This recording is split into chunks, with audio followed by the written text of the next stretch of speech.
5/2022 आजच्या मुरलीचे सार आहे. गोड मुलांनो, शांती हा तुमच्या गळ्यातला हार आहे. तो आत्म्याचा स्वधर्म आहे. त्यामुळे शांतीसाठी भटकण्याची गरज नाही. तुम्ही आपल्या स्वधर्मात स्थिर व्हा. प्रश्न: मनुष्य कोणतीही वस्तू शुद्ध करण्यासाठी कोणती युक्ती वापरतो आणि बाबांनी कोणती युक्ती रचली आहे? उत्तर: मनुष्य कोणतीही वस्तू अग्नीमध्ये टाकून ती शुद्ध करतात. यज्ञही स्थापन करतात, त्यामध्ये पण अग्नी प्रज्वलित करतात. इथेही बाबांनी रुद्रयज्ञ निर्माण केला आहे, पण हा ज्ञानाचा यज्ञ आहे आणि यात सर्वांची आहुती पडणार आहे. तुम्ही मुले यामध्ये शरीरासहित सर्व काही स्वाहा करतात. तुम्हाला योग करावा लागेल. योगाचीच शर्यत आहे. याद्वारे तुम्ही प्रथम रुद्राच्या गळ्यातील माळ बनून नंतर विष्णूच्या गळ्यातील माळेमध्ये गुंफले जाल. गीत आहे: ओम नमः शिवाय. ओम शांती. ही महिमा कोणाची ऐकली? पारलौकिक परमपिता परम आत्म्याची, म्हणजेच परमात्म्याची. सर्व भक्त किंवा साधना करणारे त्यांचे स्मरण करतात. त्यांचे नाव पतित पावन पण आहे. तुम्हा मुलांना माहीत आहे की भारत पावन होता. लक्ष्मी नारायण इत्यादींचा पवित्र प्रवृत्ती मार्गाचा धर्म होता. त्याला आदी सनातन देवी देवता धर्म म्हणतात. भारतात पवित्रता, सुख, शांती आणि संपत्ती हे सर्व काही होते. जर पवित्रता नसेल तर न शांती न सुख आहे.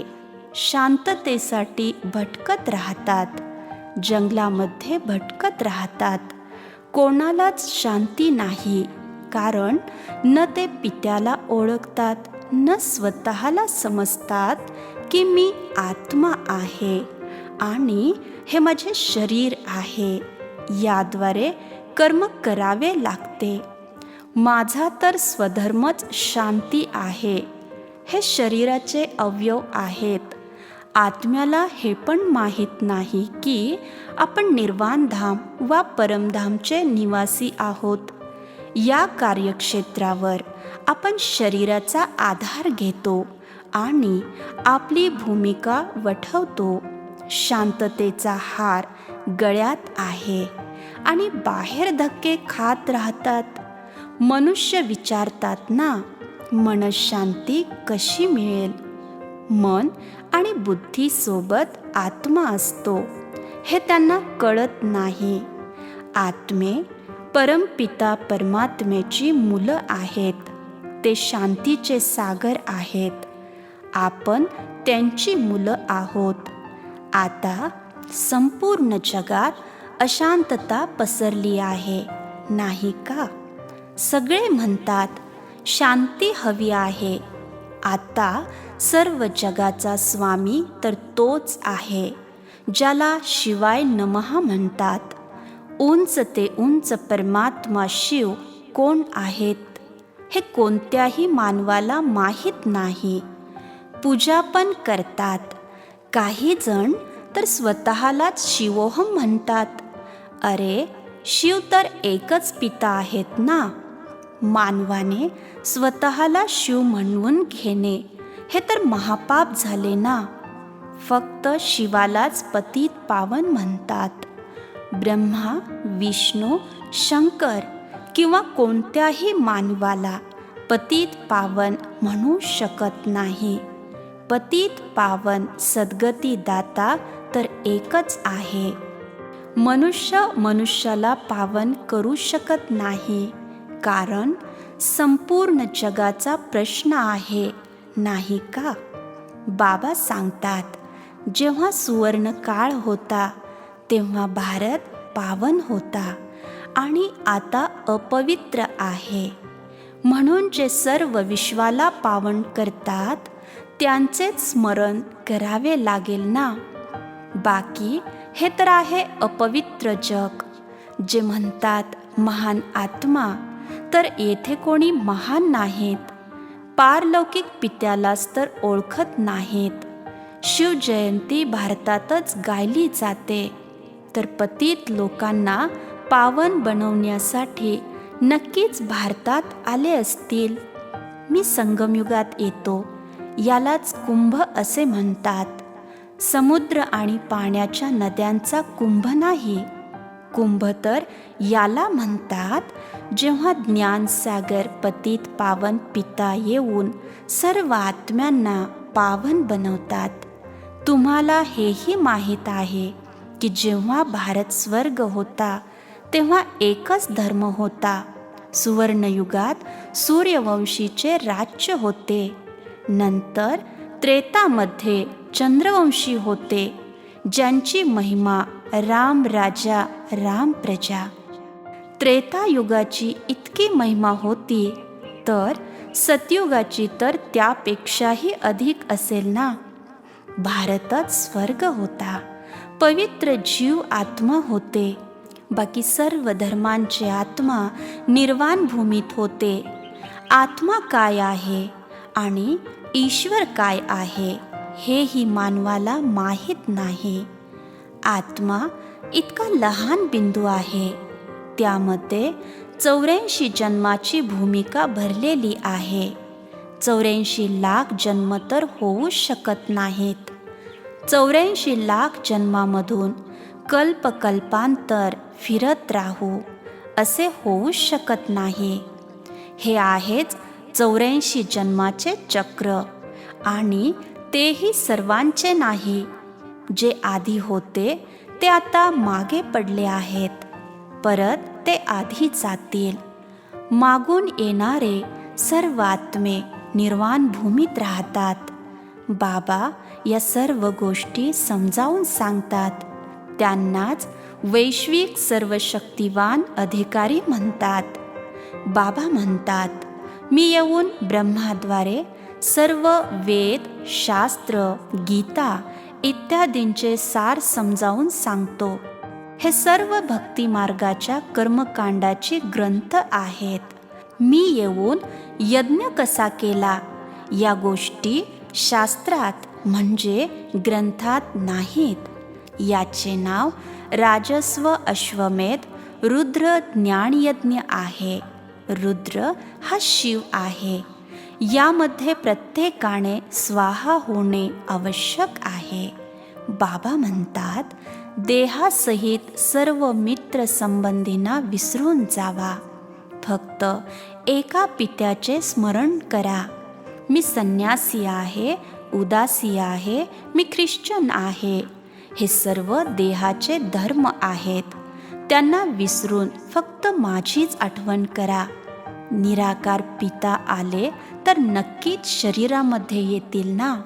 बाबा म्हणतात की मला प्रकृतीचा आधार घ्यावा लागतो.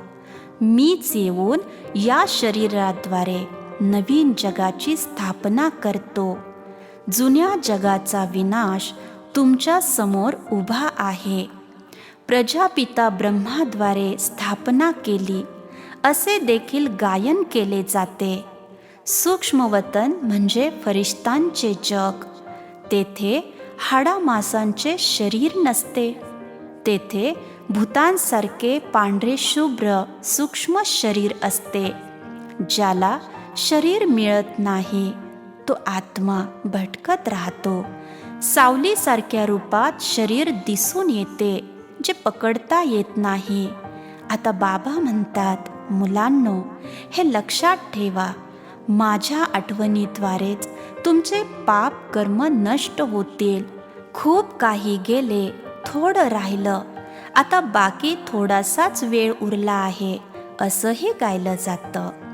शक्य तितके बाबांचे स्मरण करा, म्हणजे तुमची अंतमती सोगती होईल. गीतेत 1-2 अक्षरे बरोबर लिहिली आहेत.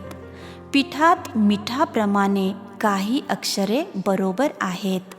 सर्वप्रथम हे जाणले पाहिजे की ईश्वर निराकार आहे.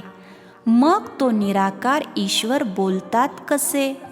सामान्य ब्रह्माच्या शरीरामध्ये प्रवेश करून मी तुम्हाला राजयोग शिकवतो. मुलांनो, माझी आठवण करा. मी नेहमी एका धर्माची स्थापना करण्यासाठी आणि इतर सर्व धर्माचा नाश करण्यासाठी येतो. आता तर अनेक धर्म आहेत. 5000 वर्षापूर्वी सुवर्णयुगात एकच आदी सनातन देवी देवता धर्म होता. सर्व आत्मे आपापले हिशेब चुकतू करून जातात. याला प्रलय काळ म्हणतात. प्रत्येकाच्या दुःखाचा हिशोब चुकता होतो. दुःख हे पापामुळेच मिळते. पापाचा हिशेब चुकता झाल्यानंतर पुण्य सुरू होते. सर्व काही शुद्ध बनवण्यासाठी अग्नी पेटवला जातो. यज्ञ स्थापन करतात आणि त्यातही अग्नी पेटवतात. हा काही भौतिक यज्ञ नाही. हा रुद्र ज्ञान यज्ञ आहे. कृष्ण ज्ञान यज्ञ असे म्हटले जात नाही. कृष्णाने कोणता यज्ञ स्थापन नाही केला. कृष्ण तर राजकुमार होता. यज्ञ तर संकटाच्या वेळी स्थापित करतात. या वेळेत सर्वत्र संकट आहेत. अनेक मानव रुद्र यज्ञ सुद्धा रचतात. रुद्र ज्ञानयज्ञ रचत नाही. केवळ रुद्र परमपिता परमात्मा येतात आणि ज्ञान यज्ञाची स्थापना करतात. हा रुद्र ज्ञानयज्ञ आहे. त्यात सर्वांची आहुती पडेल असे सांगितले जाते. बाबा आले आहेत आणि यज्ञाची स्थापना झाली आहे. जोपर्यंत राजाई स्थापन होत नाही आणि प्रत्येकजण पावन बनेल. सर्व तर लगेच पावन बनत नाहीत. योग शेवटपर्यंत करत राहा. ही योगाची शर्यत आहे. जितके जास्त तुम्ही बाबांचे स्मरण कराल तितकेच लवकर तुम्ही रुद्राच्या गळ्यातील माळ बनाल. मग विष्णूच्या गळ्यातील हार बनाल. प्रथम रुद्राची माळ, नंतर विष्णूची माळ. प्रथम बाबा सर्वांना घरी घेऊन जातात. जे जेवढा पुरुषार्थ करतात ते नरापासून नारायण आणि नारीपासून लक्ष्मी बनून राज्य करतात. साहजिकच आदी सनातन देवी देवता धर्माची स्थापना होत आहे. बाबा तुम्हाला राजयोग शिकवत आहेत. जसे तुम्हाला 5000 वर्षापूर्वी शिकवले होते तसेच परत कल्पानंतर शिकवायला आले आहेत. शिवजयंती किंवा शिवरात्री देखील साजरी केली जाते. रात्र म्हणजे कलियुगाच्या जुन्या जगाचा अंत आणि नवीन दुनियाची सुरुवात. सतयुग, त्रेता दिवस, द्वापर, कलियुग म्हणजे रात्र. ब्रह्माचा बेहद दिवस, त्यानंतर ब्रह्माची बेहदची रात्र. कृष्णाचे रात्र अथवा दिवस गायले जात नाहीत. कृष्णाला हे ज्ञान नाही. ब्रह्माला पण शिवबाबांकडून ज्ञान मिळते. मग तुम्हा मुलांना पण प्राप्त होते. शिवबाबा तुम्हाला ब्रह्मातनाद्वारे ज्ञान देत आहेत. ते तुम्हाला त्रिकालदर्शी बनवतात. मानवी जगात एकही त्रिकालदर्शी असू शकत नाही. जर असेल तर हे ज्ञान द्यायला हवे. हे सृष्टीचक्र कसे फिरते हे तुम्हाला कोणीही कधीही ज्ञान देऊ शकत नाही. परमात्मा तर सर्वांसाठी एक आहे. प्रत्येकजण कृष्णाला थोडेच परमात्मा मानतील. तो तर राजपुत्र आहे. राजकुमार परमात्मा असतो का? जर त्याने राज्य केले तर त्याला हार पत्करावी लागेल. बाबा म्हणतात तुम्हाला जगाचा स्वामी बनवून मी निर्वाण भूमीत जाऊन राहतो. मग दुःख सुरू झालं की माझी भूमिकाही सुरू होते. मी सुनवाई करतो. मला दयावान देखील म्हणतात. हे दयाळू आत्मा. सर्वप्रथम भक्तीपण अव्यभिचारी एका शिवाची करतात. नंतर देवतांची पूजा करू लागतात. आता तर भक्ती व्यभिचारी झाली आहे. पूजा कधीपासून सुरू होते हे पुजाऱ्यांनाही कळत नाही. शिव किंवा सोमनाथ हे एकच आहेत. शिव निराकार आहे. त्याला सोमनाथ का म्हणतात? कारण पिता सोमनाथांनी तुम्हा मुलांना ज्ञान अमृत दिले आहे. अनेक नावे आहेत. त्यांना बबुलनाथ असेही म्हणतात, कारण त्यांनी निवडुंगासारखे काटे असणाऱ्यांना पण फुले बनवले. सर्वांचा सद्गती दाता तो पिताच आहे. त्यांना सर्वव्यापी म्हणणे हा त्या पित्याचा अपमान आहे. जेव्हा संगमाची वेळ येते तेव्हा मी एकदाच येतो. तेव्हाच भक्ती पूर्ण होते. हा नियम आहे. मी फक्त एकदाच येतो. पिता एक आहे आणि अवतार देखील एकच आहे. मी एकदा येतो आणि सर्वांना पावन राजयोगी बनवतो. तुमचा राजयोग आहे. संन्यासींसाठी हठयोग आहे. ते राजयोग शिकू शकत नाहीत. भारताला अपवित्रतेपासून वाचवण्यासाठी हठयोगींचा धर्म आहे. पवित्रता तर हवी आहे ना. भारत हा 100% पावन होता. तो आता पतित झाला आहे. म्हणून या आणि पावन बनवा असे म्हणतात. सुवर्णयुग म्हणजे पावन जीव आत्म्यांची दुनिया. सध्या तर गृहस्थ धर्म अपवित्र आहे. सुवर्ण काळात गृहस्थ धर्म पावन होता. आता पुन्हा तोच पवित्र गृहस्थ धर्म प्रस्थापित होत आहे. एकच पिता सर्वांसाठी मुक्ती आणि जीवनमुक्ती देणारा आहे. मनुष्य मनुष्याला मुक्ती जीवनमुक्ती देऊ शकत नाही. तुम्ही ज्ञानसागर पित्याची मुलं आहात.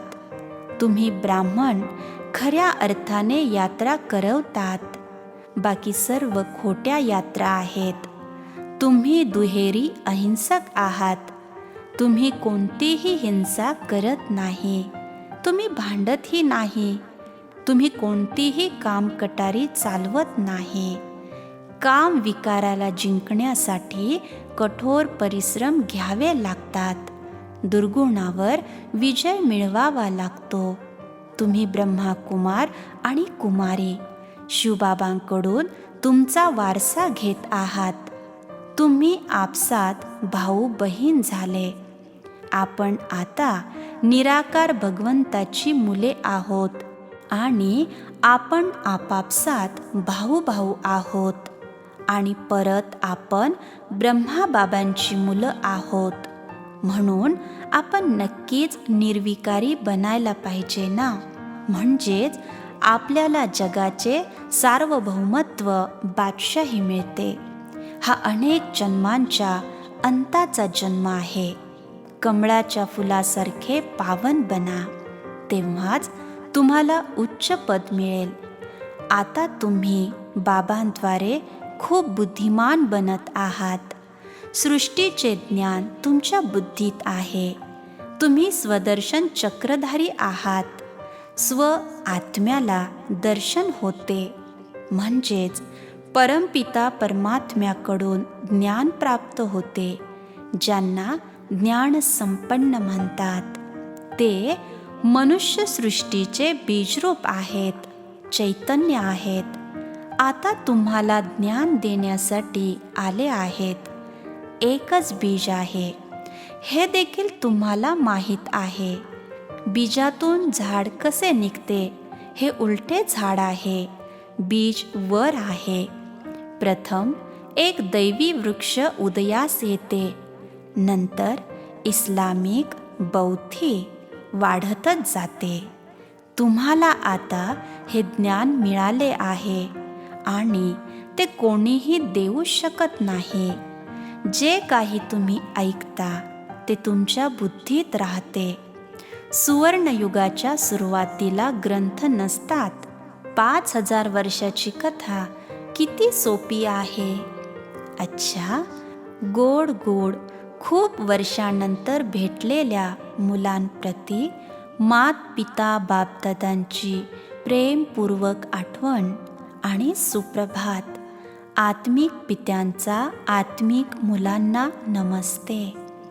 आत्मिक मुलांचाही आत्मिक पित्यांना नमस्ते. आकलनेसाठी मुख्य सारांश. पहिला पॉइंट, वेळ कमी आहे, खूप वेळ गेला आहे, म्हणून जो काही श्वास राहिला आहे तो पित्याच्या स्मरणातच सफल करायचा आहे. जुन्या पापांचा हिशेब चुकतू करायचा आहे. दुसरा पॉइंट, शांतीच्या स्वधर्मात स्थित होण्यासाठी तुम्हाला निश्चितच पवित्र बनायला हवे. जिथे पवित्रता आहे तिथे शांतता आहे. माझा धर्म शांती आहे. मी शांतीच्या सागराची संतान आहे. हे अनुभव करायचे आहे. वरदान, निर्माणतेच्या विशेषतेद्वारे सहज यश मिळविणारे सर्वांचे माननीय भव.